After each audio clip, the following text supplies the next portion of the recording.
અન્ન એવો ઓડકાર. મિત્રો, આ કહેવતનો સરળ અર્થ એ છે કે જેમનું અન્ન ખાઈએ એમનો સ્વભાવ, સંસ્કાર અને પ્રભાવ એ આપણા વર્તનમાં સહેજે દેખાતો થઈ જાય છે. જેમ કે રસ્તા ઉપર ઊભેલી લારીઓમાંથી ખાઈએ તો એ વ્યક્તિઓના જેવા જ સ્વભાવ, ખોટી આદતો અને કુસંસ્કાર આપણા ઉપર પડતા હોય છે.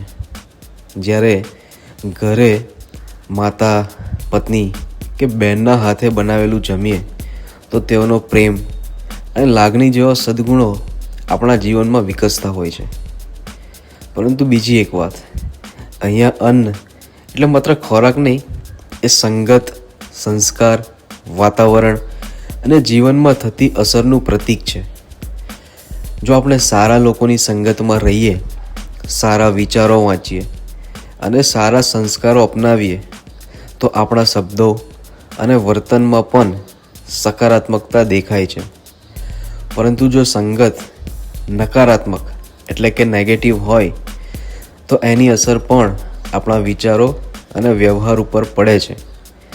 જેમ આપણે જે ખાઈએ એનો ઓડકાર આવે છે, એમ આપણે જે વાતાવરણમાં જીવીએ છીએ એનો પણ પ્રભાવ આપણા વ્યક્તિત્વમાં બહાર આવે છે. એટલે જ કહેવાય છે ને, એ સંગત એવી રંગત અને અન્ન એવો ઓડકાર. આપણે શું ગ્રહણ કરીએ છીએ એ જ અંતે આપણા જીવનમાં પ્રગટ થઈ આવે છે.